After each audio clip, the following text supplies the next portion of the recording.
comédien, metteur en scène et maintenant illustrationneur. Julien Sabatier-Ancora, comédien, metteur en scène également. Mister Chorus, c'est les petites notes, c'est lui, compositeur, auteur, interprète. Delphine Ventolila,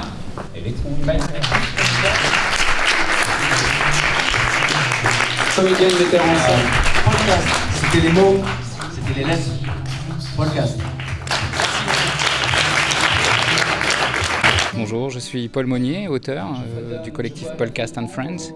Je travaille beaucoup sur les notions d'univers sonore, de paysage sonore.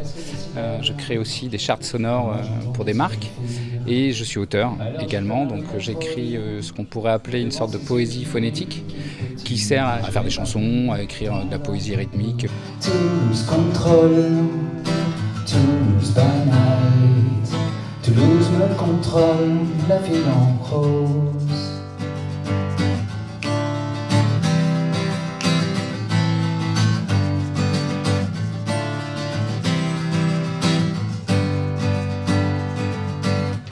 Je me présente comme un metteur en son. Un metteur en son, c'est quelqu'un qui va réfléchir à comment harmoniser plusieurs sources sonores, plusieurs émissions sonores et les rendre esthétiques et les rendre harmonieuses entre elles.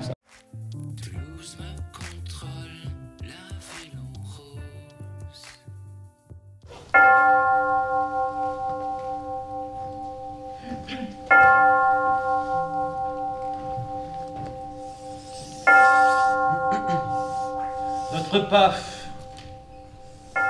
vous qui êtes odieux, que vos news soient sanctionnées, quand vos brèves deviennent sur la terre comme du fiel. Tu nous donnes aujourd'hui notre peine de ce jour. Pardonne-nous nos défiances comme nous nous méfions de ceux qui nous ont défiés. Et je suis un peu obsédé par le son, c'est ça que je présente un peu dans ce spectacle que j'ai ouvert en collaboration avec By Collectif, qui est un collectif de théâtre, donc des metteurs en scène, des comédiens et un musicien, deux musiciens même en l'occurrence, JB Casini et Mister Chorus, qui composent des morceaux avec lesquels on échange et on crée des univers. Le dispositif mis en place aujourd'hui, c'est une présentation en fait d'une installation sonore qui est autonome, c'est-à-dire il y a plusieurs dispositifs, il y a un meuble qui parle que j'appelle meubler le silence, il y a des lieux-dits, des écoutes téléphonées qu'on peut faire autour de téléphones, de combinés de téléphones et qui racontent des souvenirs d'enfance. C'est un principe d'archive orale et j'aime bien travailler là-dessus, où des souvenirs d'enfance en fait sont souvent universels.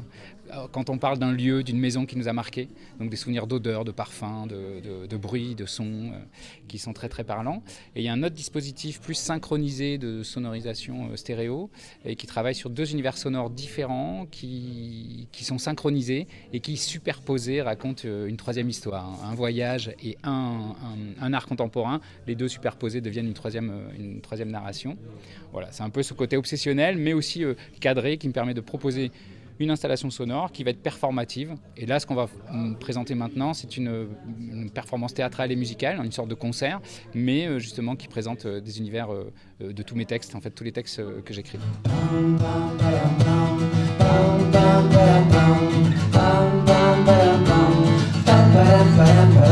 Dissimulé sur le palier, 10 000 et sans papier. Pour eux l'éclipse dure jour et nuit. Qu'est-ce qui leur nuit? Être au grand jour. Ils se taisent minute et jour. Ils ne savent plus ce qu'est l'amour. Éliminés chacun leur tour. Qu'est-ce qui leur nuit? Garder ses jours. Ça sent l'orance et le tollé.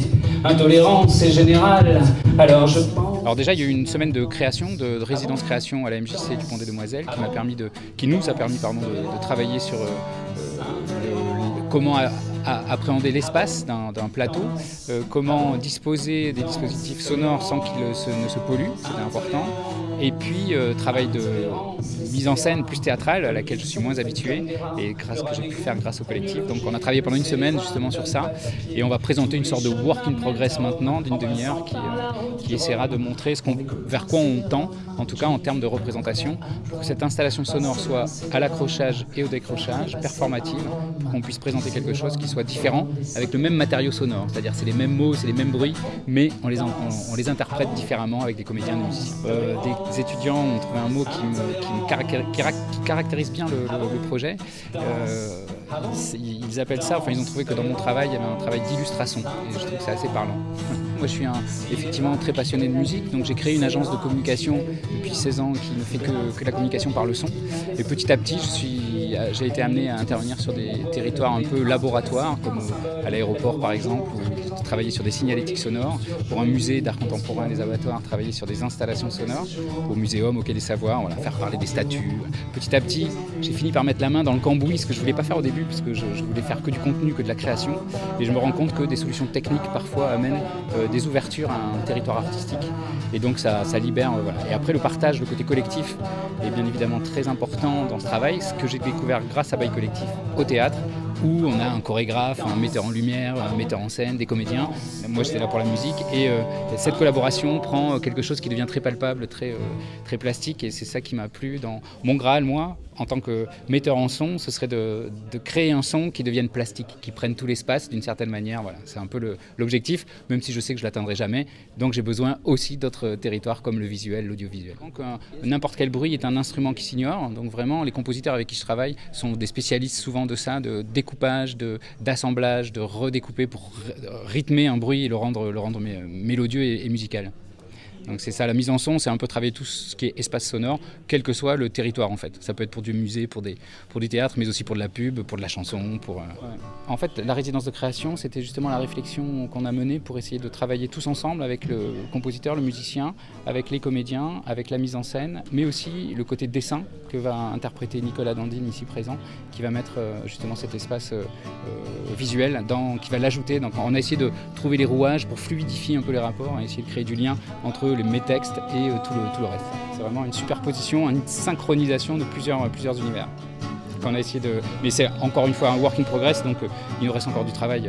Dès lors on ne parle que d'émotions finalement, et je pense qu'il est important de dire que dès lors qu'on touche, et le son permet ça, le verbe aussi, mais dès lors qu'on touche à l'intime, c'est-à-dire qu'on vient à l'intérieur rappeler quelque chose par des bruits évocateurs par exemple, ou des mots évocateurs, dès qu'on touche à l'intime, on touche au sublime. C'est ça un peu l'objectif du cinéma comme du théâtre et comme de la poésie.